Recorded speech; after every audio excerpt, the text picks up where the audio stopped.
बिस्मिल्लाहिर्रहमानिर्रहीम। Welcome to Shine Forces Academy. आज मैं मज़ीद कुछ न्यू टेस्ट लेकर आया हूँ जिसमें बहुत इंपॉर्टेंट क्वेश्चंस हैं। उम्मीद है कि इंशाल्लाह आपको समझ आएंगे। वीडियो आखिर तक गौर से देखनी है और समझना है कि किस तरह फार्मूलों का इस्तेमाल किया गया है और कैसे उनको फिर सॉल्व किया गया है। तो चलते हैं अपने टेस्ट की तरफ। सबसे पहला क्वेश्चन है, एक मैं आपका हाइलाइटर ऑन कर देता हूं ताकि आपको पता चले। देखें, इफ़ अ मैट्रिक्स ए, आपको एक मैट्रिक्स ए दे दी जाता है। ये ए जो है ना वो कोई भी नाम रख सकते हैं, तो इसलिए परेशान नहीं होना। मैट्रिक्स के अंदर देखो 4 एलिमेंट दे दिए गए हैं और वो बता दिया गया है कि this is a singular matrix. ठीक है, सिंगुलर मैट्रिक्स का मतलब ये है कि इनका जो डिटर्मिनेंट है वो इक्वल टू ज़ीरो है। वो उन्होंने पहले बता दिया कि ये आप इज़ इक्वल टू ज़ीरो लिख सकते हैं। अगर ऐसा हो तो x की वैल्यू क्या होगी। ठीक है, तो ऐसे मालूम करने के लिए आपने इन दोनों को मल्टीप्लाई करना है। ठीक है, 8 इंटू 3 और फिर माइनस का साइन लगा के आपने इन दोनों को मल्टीप्लाई कर लेना है। ठीक है, अगर यहाँ पे -6 हो तो फिर -6x आ जाएगा। ठीक है, लेकिन अब क्योंकि मैंने बताया कि 3 और 8 को मल्टीप्लाई करके माइनस आपने लिखना है। ठीक है, तो अगर इन में दोनों में से कोई एक टर्म माइनस होगी तो वो फिर माइनस और माइनस प्लस हो जाएंगे, तो ये याद रखना है।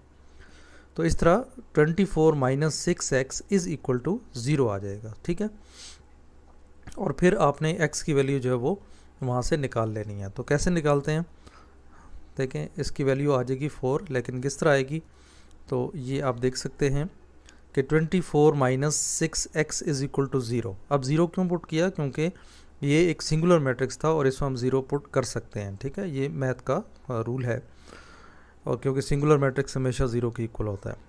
अब देखें कि ये जो -6x है ये इज इक्वल टू के लेफ़्ट साइड पे माइनस हो रहा है, तो इसको जब दूसरी तरफ लाएंगे राइट साइड पे तो ये क्या हो जाएगा, +6x हो जाएगा। ठीक है, तो अब देखें 24 इज इक्वल टू 6x। अब हमने वैल्यू मालूम करनी है x की। ठीक है, तो हमने 6 को यहाँ से हटाना है, तो 6x के साथ मल्टीप्लाई हो रहा है तो ये दूसरी तरफ जाके डिवाइड हो जाएगा।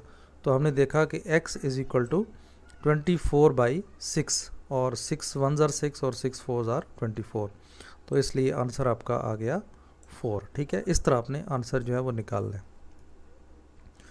नेक्स्ट क्वेश्चन है आपका, log of 5 plus log of 8 minus log of 3।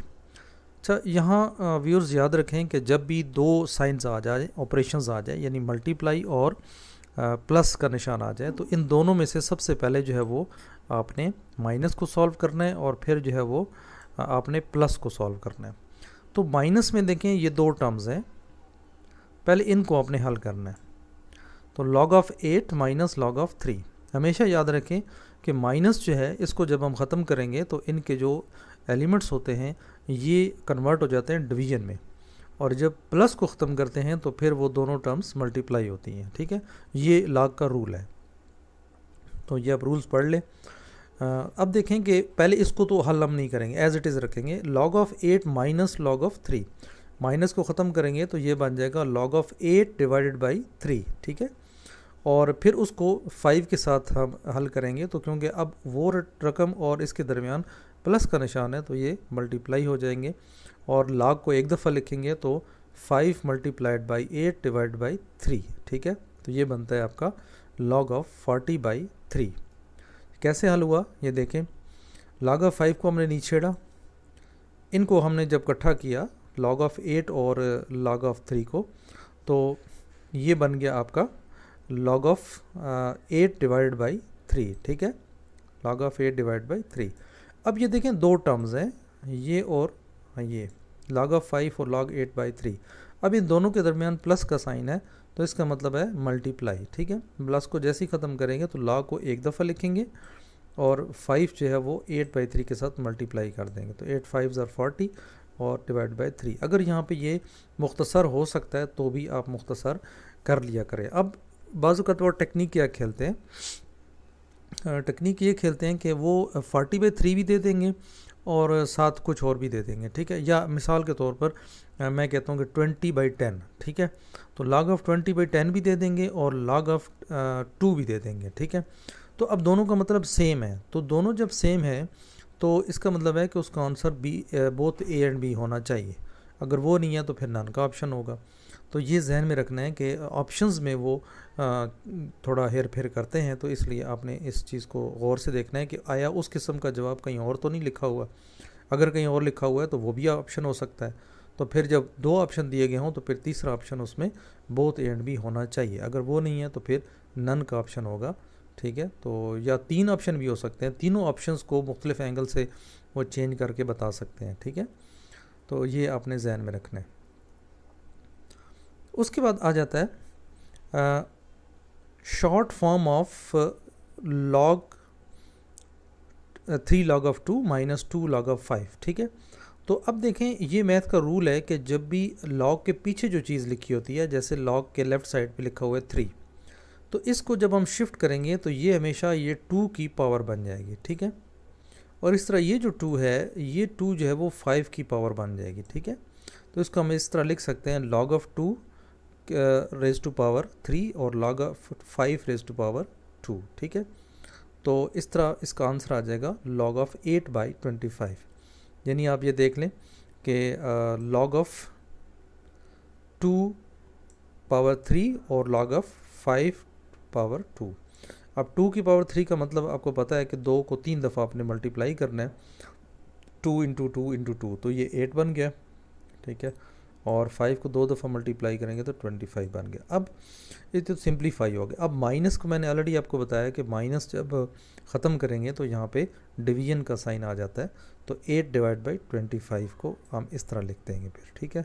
तो log एक दफ़ा लिखेंगे तो ये आपके पास log ऑफ आंसर आ जाएगा 8/25। तो इस तरह log के क्वेश्चंस आते हैं, तो इसलिए आपने log के रूल्स को देख लेना है और इससे रिलेटेड क्वेश्चंस जो है वो आपने हल कर लेने हैं। नेक्स्ट हमारा क्वेश्चन है राइट डाउन द सेट। ये जो आपके पास एक सेट दिया गया है a इज़ इक्वल टू 0 1 2 3। अब ये आपको पता होना चाहिए कि ये कौन सा सेट है। जो 0 से स्टार्ट होते हैं वो सेट ऑफ होल नंबर होते हैं और वो हमेशा W से स्टार्ट, उनका W जो है वो सिंबल है, ठीक है।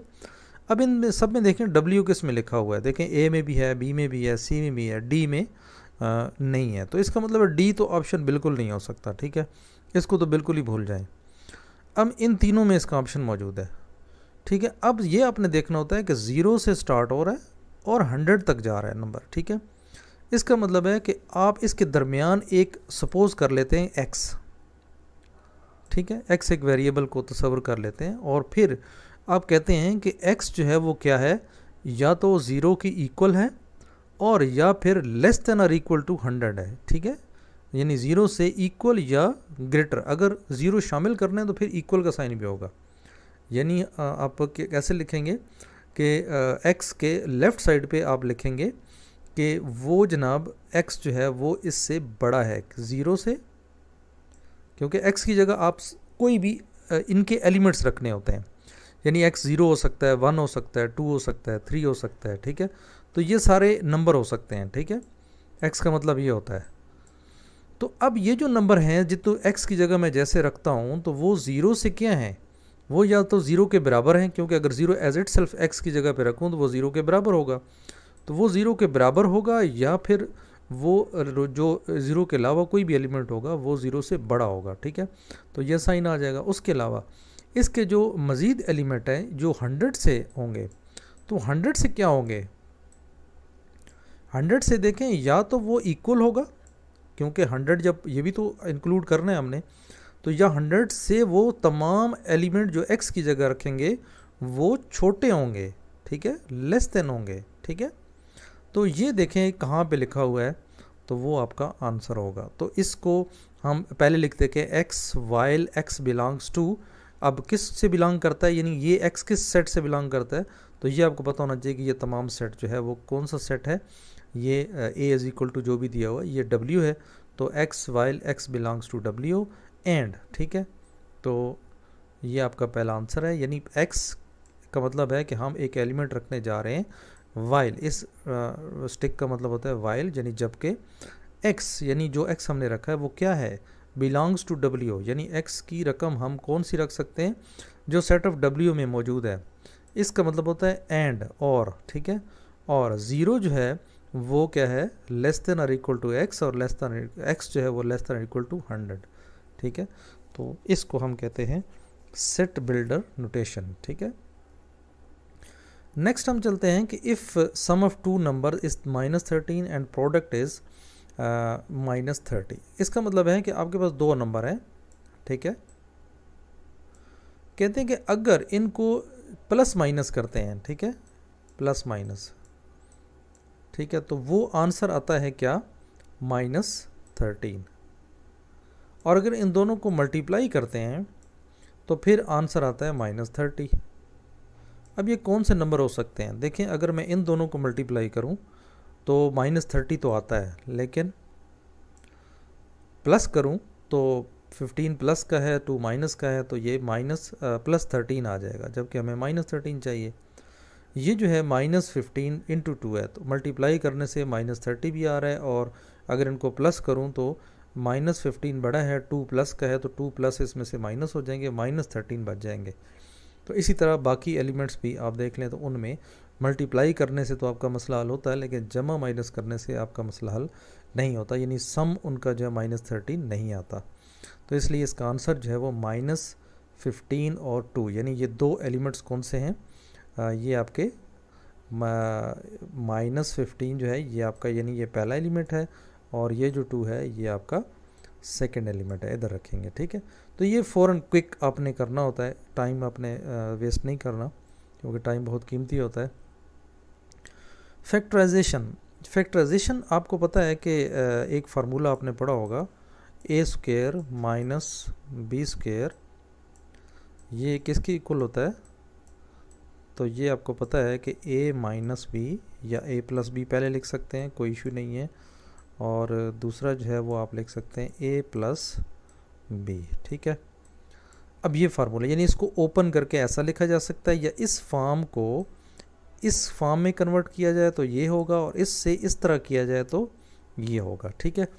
अब क्योंकि हमारे पास देखें वो a⁴ है, तो इसका मतलब है कि a⁴ को हम इस तरह लिख सकते हैं, a² और उसकी पावर जो है वो स्क्वायर। तो इसको अब मैंने कन्वर्ट कर दिया किसमें, a² - b² की फॉर्म में कन्वर्ट कर दिया, ठीक है। अब ये जो होल रकम है ये पूरी, ये आप इसको तसव्वुर कर लें कि ये आपका a है और ये आपका b है, तो इनको a की जगह a² रख लें और b की जगह b² रख लें, और इधर a² + b² आ जाएगा, और फिर a² - b² इसके अंदर आ जाएगा, तो उसको दोबारा आप इसी तरह ओपन कर लें, a - b × a + b आ जाएगा। तो सिंपली इनको मज़ीद ओपन नहीं किया गया आंसर्स में, तो इसलिए इसका आंसर जो है एक दफ़ा प्लस और एक दफ़ा माइनस आ जाएगा, a² - b² और a² + b²।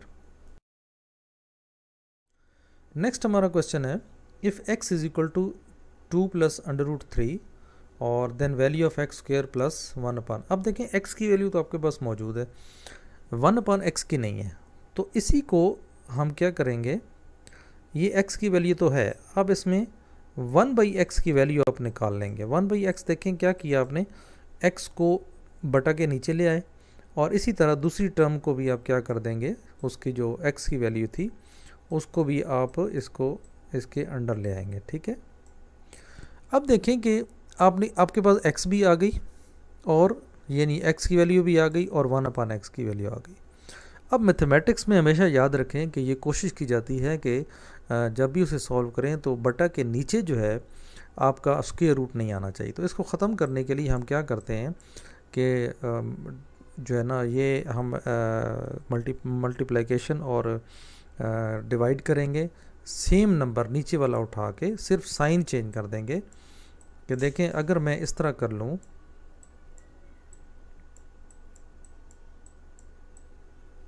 तो कोई फ़र्क तो नहीं पड़ा, ठीक है।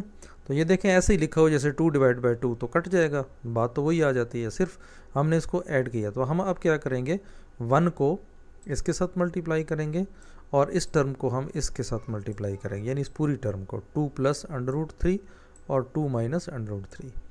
तो ये देखें ऊपर वाली टर्म जब मल्टीप्लाई होगी तो वो आ जाएगा 2 माइनस √3 और डिवाइडेड बाई, अब नीचे देखिए ये फार्मूला है वही a प्लस बी और a माइनस बी वाला फार्मूला है, तो ये किस फॉर्म में आ जाएगा, a square minus B square. तो a आपका क्या है 2 है, इसका स्क्वायर हो जाएगा माइनस √3 का स्क्वायर। ठीक है, तो बस आप इन्हें ये देखना है कि 2 माइनस 3, अब ये 2 का स्क्वायर जो है वो 4 होता है, और ये जो 3 है इसके ऊपर जो स्क्वायर रूट है, स्क्वायर रूट का मतलब बेसिकली 1/2 होता है। ठीक है, तो इसका स्क्वायर रूट जब ख़त्म करेंगे तो इसकी पावर 1/2 आ जाएगी, और 1/2 इस पावर से मल्टीप्लाई होकर कैंसिल हो जाएगी, तो सिर्फ रह जाएगा 3। या सिंपल ज़बान में आप ये कह सकते हैं कि अंडर रूट जो है वो स्क्वायर के साथ कैंसिल हो जाता है। तो 4 माइनस 3 1 आ गया, तो इसका मतलब है कि 1 नीचे नहीं लिखते, तो सिंपली 2 माइनस √3 आ गया। ठीक है, अब आपके पास ये कौन सी वैल्यू आ गई, ये आपके पास आ गई 1/x की, और x की आपके पास मौजूद है। तो अब इसको सिर्फ हमने ये करना है कि x प्लस 1/x दोनों को जमा कर देना है। ठीक है, तो सबसे पहले x की वैल्यू लिखेंगे, x की वैल्यू ये आपके पास गिवन है 2 प्लस √3। ठीक है, और इसी तरह प्लस 1/x की वैल्यू क्या है, ये इसकी जगह इसकी वैल्यू पुट करेंगे 2 माइनस √3 जो हमने अभी निकाली है।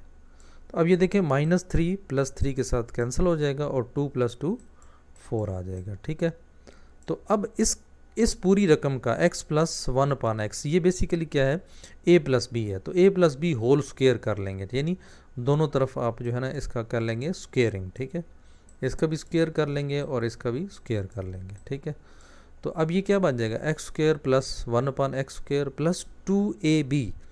तो जब 2ab होगा तो वो क्या हो जाएगा, यानी a तो x है, b 1/x है, तो ये आपस में कैंसिल हो जाएंगे, सिर्फ 2 रह जाएगा, और वो होगा +2, और +2 को जब आप राइट साइड पे लाएंगे तो वो 16 - 2 हो जाएगा। ठीक है, तो 16 - 2 जो है वो आपको पता है कि क्या आंसर है, तो यही आंसर है 14। ठीक है, तो इस तरह आपने इसका आंसर निकाल लेना है। नेक्स्ट है in a triangle 1 angle is off, एक एंगल जो है ट्राइंगल में कौन सा होता है। ठीक है, एक में हमेशा राइट होता है। ठीक है, एक ट्राइंगल में एक जो एंगल है वो 90 होता है, और बाकी 2 एंगल जो है वो कितने होते हैं, वो 45 के होते हैं। क्यों, क्योंकि एक ट्राइंगल के अंदरूनी जावियों का मजमू जो है वो 180 होता है। तो 90 अगर एक एंगल है, राइट एंगल 90 एंगल को कहते हैं, तो उसके अलावा बाकी 2 एंगल जो है वो 45 के होंगे, तब आपके 180 बनते हैं।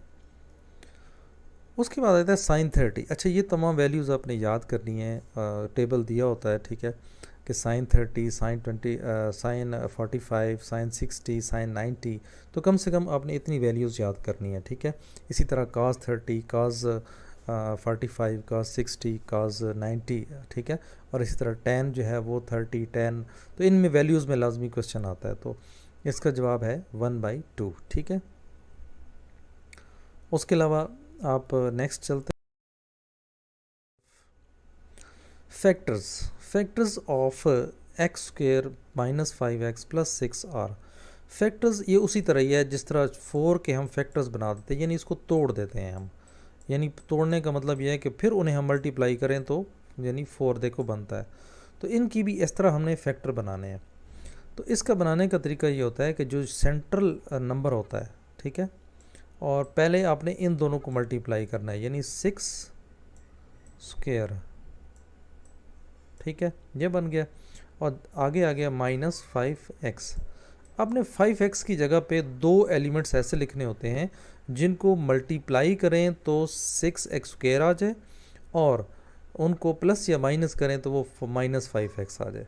तो वो कौन से एलिमेंट होंगे जो हम -5x की जगह फिर लिखेंगे तो उसको हल करेंगे। ठीक है, तो मैं आपको बता देता हूँ, इसका आंसर जो है x - 3 × x - 2 है, लेकिन कैसे आया तो ये मैं आपको एक्सप्लेन कर देता हूँ। देखें x² - 3, अब ये 2 एलिमेंट्स किसकी जगह पे हमने लिखे, ये हमने लिखे -5x, क्योंकि देखें -3x और -2x, इसको अगर आप जमा करें तो ये -5x आते हैं, और इन दोनों को अगर मल्टीप्लाई करें तो माइनस माइनस प्लस, और 3 × 2 6x² प्लस 6x² आता है।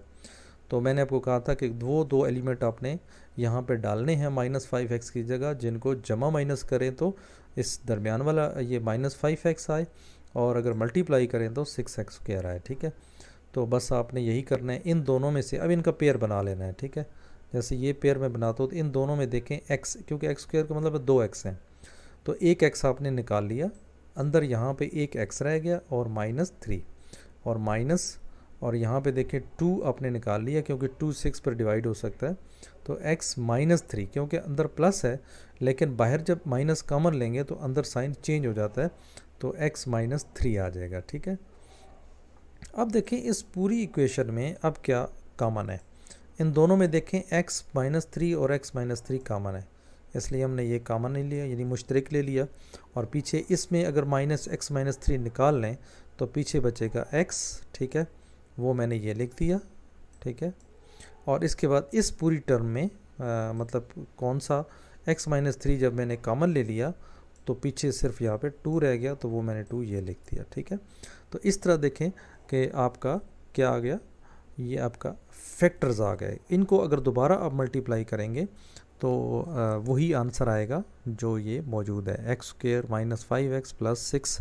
तो ये थोड़ा स्पीडी प्रोसेस आपने करना है, इसकी प्रैक्टिस करनी है, ताकि उस वक्त पहले तो आपने ये कोशिश करनी है कि इस किस्म के सवालात को पहले कभी ना करें। ठीक है, ये एक मेरा मशवरा है आपको कि जब भी मैथमेटिक्स में इस किस्म के लॉन्ग क्वेश्चंस आएँ तो पहले स्टेप में उनको ना करें और बाकी कर लें। ठीक है, जो आप फर्स्ट स्टेप में कर सकते हैं उनको पहले करें, उसके बाद आप इन क्वेश्चंस को हाथ डालें, क्योंकि अगर आप पहले ये कर लेंगे तो आपका टाइम बहुत शॉर्ट होता है, 10 मिनट्स होते हैं। बज़ाहिर तो बंदा कहता है कि हाँ ये आता है मैं ये तो करूँ ना, तो बाकी कर लेंगे, लेकिन इसके करने से आपको अगले 2 क्वेश्चंस का टाइम आप खा चुकेंगे, तो वो जब ख़त्म हो जाता है तो वो रिकवर नहीं होता। इसलिए आप पहले वो सवाल करें जो आप फर्स्ट स्टेप में देख के कर सकते हैं, और आप आखिर तक चले जाएं, और फिर उन सवाल को चूज़ करें जो आपने करने हैं, जो रह गए हैं आपके, सिर्फ वो उसको बाद में अटैम्प्ट करें। तो नेक्स्ट क्वेश्चन है, इफ़ n1 - n2 = 0, अगर ये दोनों n1 - n2, मॉड का मतलब होता है कि इनकी जो भी वैल्यू आई तो वो हमेशा क्या होगी, पॉजिटिव होगी, मॉड की वजह से पॉजिटिव हो जाती है, और वो वैल्यू ऐसी होगी कि जो 0 के बराबर होगी। ठीक है, तो इनकी वैल्यू फिर कैसी होगी, n1 की जगह हम क्या नंबर लिखें और n2 की जगह कि उनको आपस में हम माइनस करें तो आंसर जो है वो 0 आ जाए, तो उनमें हम n1 - n1 = n2 करेंगे। क्यों कि n1 एक नंबर है, कौन सा नंबर है, एक कांस्टेंट नंबर है, तो हमने वो नंबर रखना है जो n2 के बराबर हो। क्योंकि देखो फ़र्ज़ करें मैं 4 रखता हूँ तो 4 - 4 = तब 0 आता है, 5 - 5 = 0, तो जो वैल्यू भी n1 की रखूँगा वही मुझे n2 की रखनी पड़ेगी, तब मेरा आंसर जो है वो 0 आएगा। ठीक है, इसलिए तो यहाँ पे मकसद ये है कि ये n1 की वैल्यू और n2 की वैल्यू हमेशा एक दूसरे के बराबर होगी, तभी आप इसको 0 लिख सकते हैं। ठीक है,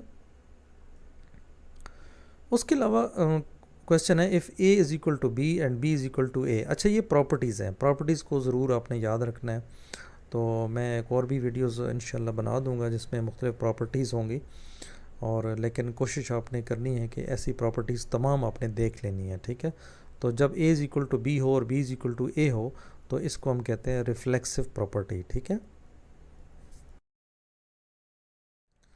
नेक्स्ट हमारा क्वेश्चन है, what is x in 2x²। ठीक है, 2x² में x क्या चीज़ है, तो x याद रखें कि इसमें बेस कहलाता है, या इसको हम वेरिएबल भी कहते हैं। ठीक है, तो ये आपने याद रखना है। एडिटिव इन्वर्स, एडिटिव इन्वर्स क्या होता है, यानी जमा करने से उसका उस पर क्या असर पड़ता है, यानी -7 का एडिटिव इन्वर्स क्या होगा, यानी वो नंबर जो इसमें जमा करने से आंसर 0 आ जाए, तो ज़ाहिर है इसका उल्ट होगा, यानी -7 है तो +7 इसका एडिटिव इन्वर्स होगा। अगर सिर्फ 7 होता तो उसका -7 फिर एडिटिव इन्वर्स होता। ठीक है, तो ये जहन में रखना है। अच्छा, यहाँ पे एक मल्टीप्लिकेटिव इन्वर्स भी होता है, मल्टीप्लिकेटिव इन्वर्स में हमेशा आंसर 1 आता है। ठीक है, और एडिटिव इन्वर्स में आंसर हमेशा 0 आता है। तो सपोज 2 है तो 2 का एडिटिव मल्टीप्लाइकेटिव इन्वर्स क्या होगा, 2 का मल्टीप्लाइकेटिव इन्वर्स वो नंबर होगा जो इसके साथ मल्टीप्लाई करने से आंसर 1 आ जाए, यानी 2 का 1/2, 3 का 1/3। अगर 4/3 है तो इसका मल्टीप्लाइकेटिव इन्वर्स 3/4 होगा, तब इसको मल्टीप्लाई करने से आंसर 1 आता है। ठीक है, तो ये ज़हन में रखना है। 9x² + 4x - 3 = 0, then what is value of a, b and c। यहाँ पे व्यूअर्स ये देखना है कि आपने a, b और c की वैल्यू याद रखें कि a की वैल्यू जो है वो होती है जो x² के साथ होती है। ठीक है, उसके अलावा b की वैल्यू वो होती है जो सिंपल x के साथ मौजूद होता है कोफिशिएंट। ठीक है, जैसे 4 है। और c की वैल्यू जो है वो होती है जो विदाउट x होती है। ठीक है, और इसके साथ अगर प्लस हो तो वो काउंट नहीं होता, मतलब अंडरस्टूड होता है कि किसी नंबर के साथ कोई अगर साइन नहीं है तो वो पॉजिटिव ही होता है। ठीक है, तो माइनस अगर है तो फिर आपने उसके साथ माइनस को लिखना पड़ेगा। तो यानी आप देख लें कि 9 जो है वो a है, 4 जो है वो b है, -3 जो है ये आपका c है। तो ये आंसर आपका a है। ठीक है, अच्छा यहाँ पे वो टेक्निक ये करते हैं कि वो इसको इस तरह लिख देंगे, यानी 4x - 3 + 9x²। ठीक है, तो अब आपने ये याद रखना है कि जो x² के साथ वैल्यू होती है ये a है, ये जो बग़ैर x के ये c है, और जो सिंपल एक x के साथ है जिसकी पावर 1 है तो वो वैल्यू b है। ठीक है, तो हमेशा इस चीज़ को जहन में रखना है, ऐसे नहीं कि आप फिर पहले टर्म को a कह दें। ठीक है, नेक्स्ट हम चलते हैं व्हाट शुड बी एडेड। अब देखें कि आपको पता है कि a² + b² + 2ab, अगर ऐसा हो तो ये किस चीज़ का फार्मूला है, ये हमें पता है कि a + b² का फार्मूला है। ठीक है, अब a² + b² ये आपको सपोज ये दे दिया है, a² ये है, ये b² है, ये आप देखें तो ये 3x का होल स्क्वायर हो सकता है, और ये जो है ये 4y का होल स्क्वायर हो सकता है, यानी ये एक 3x है और एक जो है b वाली टर्म जो है वो 4y है। ठीक है, इन दोनों का स्क्वायर हम लें तो 9x² + y 16y² आता है। अच्छा, अब देखें कि ये इसको हम इस फॉर्म में कैसे लिखेंगे, ये इस फॉर्म में इस तरह लिखेंगे जब तक हमारे पास ये टर्म नहीं होगी, 2ab नहीं होगा। तो अब देखिए 2ab हमें निकालने के लिए तो इसमें यानी 2ab हम ऐड करेंगे तो तब ये कंप्लीट स्क्वायर इसका हम ले सकते हैं। तो वो 2ab क्या है, तो 2 जो है वो फार्मूले का है, a आपका 3x है और b आपका 4y है। तो इनको मल्टीप्लाई कर लें, 4 3 = 12 और 12 2 = 24, तो 24xy। ठीक है, तो ये आपका क्या बन गया, इसका रिक्वायरमेंट। ठीक है, तो ये जब तक उन साथ नहीं होगी तो हम इसका कंप्लीट स्क्वायर नहीं ले सकते। तो वही उसने पूछा कि क्या ऐड करना चाहिए, तो हम कहते हैं कि 24xy को ऐड करेंगे तब ये कंप्लीट स्क्वायर बन सकता है। अच्छा जी, log ऑफ a⁻mn। अब mn देखें 2 नंबर हैं और ये आपस में क्या हो रहे हैं, मल्टीप्लाई हो रहे हैं। ठीक है, तो जो चीज़ मल्टीप्लाई हो रही है इसको हम अलग-अलग लिख सकते हैं। ठीक है, तो जब अलग-अलग लिख सकते हैं तो फिर उनके दरमियान आ जाएगा मल्टीप्लिकेशन, और मल्टीप्लिकेशन को जब हम अलग करके लिखते हैं तो वो प्लस में चेंज होता है। तो फिर इन दोनों को हम अलग-अलग चेंज कर देंगे तो ये आ जाएगा log of am + log of an। कैसे होगा ये देखें, इस तरह होता है कि log ऑफ am और an इसको हम अलग-अलग इस तरह लिख सकते हैं क्योंकि ये a की पावर है दोनों। फिर इन दरमियान में क्या है, मल्टीप्लिकेशन है, तो मल्टीप्लिकेशन जो है वो चेंज हो जाएगा प्लस में, तो हम इसको अलग-अलग लिख सकते हैं, यानी log of am + log of an। ठीक है, तो इस तरह आप लिख सकते हैं, तो ये आपका जवाब आ जाएगा। ठीक है, अब इसका मतलब क्या है, इसका मतलब ये है कि आप जिस तरफ से पढ़ेंगे, ठीक है, अगर मैं इस तरह पढ़ूंगा तो ये आएगा x इज़ ग्रेटर देन, यानी जिस तरफ से मुंह खुला होगा तो वो साइड बड़ी होती है इस एरो की। ठीक है, तो ये मैं कह सकता हूँ कि x जो है या तो 7 से बड़ा है या फिर x जो है वो 7 के बराबर है। अगर मैं इधर से पढ़ूँ तो मैं इसको ऐसे पढ़ूँगा 7 इज़ लेस देन और इक्वल टू एक्स, ठीक है। तो अब देखें x इज़ या तो x इससे बड़ा है, ठीक है, और या फिर इससे इक्वल है, ठीक है। तो यही इसका आंसर है, क्योंकि इसका यही मतलब बनता है। नेक्स्ट है how many lines can pass through a point. अब एक पॉइंट है, उसमें से देखें कितनी सपोज कितनी लाइन पास कर सकती हैं, ठीक है। तो इसमें नंबर ऑफ लाइंस पास हो सकती हैं। इन्फिनिट का मतलब होता है कि जिसकी कोई लिमिट नहीं है। देखें 1 2 3 4 इस तरह देखें बहुत सारी लाइंस इसमें बारीक बारीक पास हो सकती हैं एक पॉइंट से, ठीक है। तो इसलिए इसको इन्फिनिट, फाइनाइट कहते हैं कि लिमिटेड, जिसमें सपोज 10 तक जाकर रुक जाता है, बस 10 से आगे नहीं पास हो सकती, ठीक है। तो वो नहीं होगा, ठीक है। तो इन्फिनिट लाइंस पास हो सकती हैं एक पॉइंट से, ये याद रखना है। X coordinate on Y axis. अच्छा, अब X coordinate on Y axis क्या होता है? अब ये देखें एक्स पॉजिटिव होता है, यहाँ पे एक्स नेगेटिव होता है, यहाँ पे वाई पॉजिटिव होता है, यहाँ पे वाई नेगेटिव होता है। इसका मतलब है कि ये जो लाइन है एक्स वाली, इस तमाम पे एक्स की वैल्यू पॉजिटिव होगी। अगर ये जो सेंटर है इसको ओरिजिन कहते हैं, और लेफ़्ट साइड पे जो है वो एक्स की वैल्यू नेगेटिव होती है। ऊपर वाई की वैल्यू पॉजिटिव, नीचे जो है वो नेगेटिव। ओके, अब आपने ये करना है कि एक्स कोऑर्डिनेट का मतलब है क्योंकि ऐसी वैल्यू है जो कि वाई एक्सिस पर मौजूद है। X coordinate on Y axis, यानी वाई एक्सिस पर सपोज कोई एक वैल्यू है, मैं कहता हूँ कि इस जगह पे कोई वैल्यू है। अब ये कोई ना कोई वाई की वैल्यू तो है, लेकिन एक्स कितना है?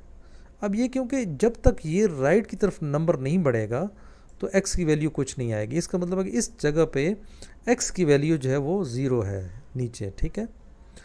तो ये आप कह सकते हैं कि वाई एक्सिस पर एक्स कोऑर्डिनेट जो है वो हमेशा ज़ीरो होता है, और एक्स एक्सिस पर वाई कोऑर्डिनेट जो है वो हमेशा ज़ीरो होता है। नेक्स्ट ये वही क्वेश्चन है जो पीछे एक दफ़ा हमने किया है, x is equal to 2 plus √3 और then x plus 1 upon x.